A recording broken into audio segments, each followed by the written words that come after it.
ए जी सुन तनी, हमरा गर्मी होता, हमरा ठंडा पिए के बा। अब नाती राती के कुछ मंगी हो हम कह देब।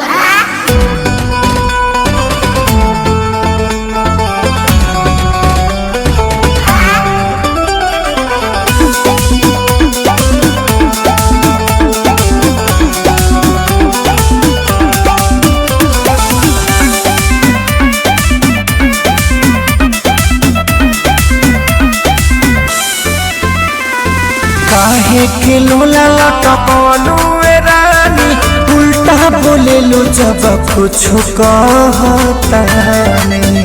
अरे बोला ना ए हो, काहे के लोला लटकलू रानी, उल्टा बोलेलू जब कुछ कहता नहीं। हटियो ना लागत गरमिया हो, लागत गरमिया मन खोजता हम जाई के ले आई राजा जी। काची बेमोहती हो बाजार जाई के ले आई राजा जी। बेमोहती हो बाजार जाई के ले आई राजा जी। बेमोहती हो बाजार जाई के ले आई राजा जी। मकई के बाल से बर्फ किन ले।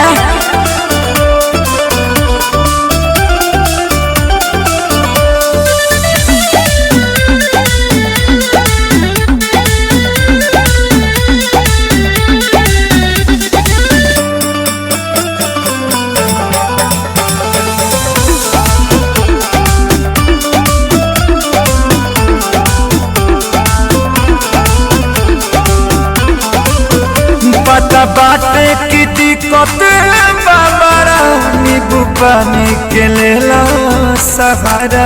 अच्छा कागजी ली है कागजी, हमसे ना पियल जाई। जोने बोले कर जो से सैया न करो से होए लड़ाइया।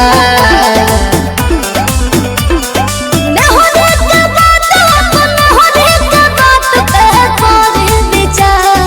हना जाई के ले आई राजा जी। रहे दे बेमोहती हो बाजार जाई के ले आई राजा जी। बेमोहती हो बाजार जाई के ले आई राजा जी। बेमोहती हो बाजार जाई के ले आई राजा जी। मान जाना, हटियो ना तू गरम उतरू की खिसिया तरू।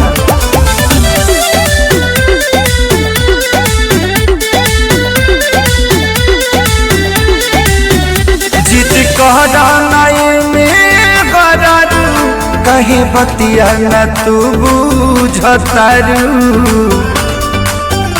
सुनतरू एक सारे पर कास बारूद जी। रोज रोज रवा बोला ताने झूठ जी। बोला हाँ तो सुनी ना। ओहे ना कुछ हो, ओहे ना कुछ रवा हो जाला भाई। जाए कल आई राजा जी। दिक्कत बा बेमोहती हो बाजार जाई के ले आई राजा जी। बेमोहती हो बाजार जाई के ले आई राजा जी। बेमोहती हो बाजार जाई के ले आई राजा जी। चल मजा पी के मजा कर दिया।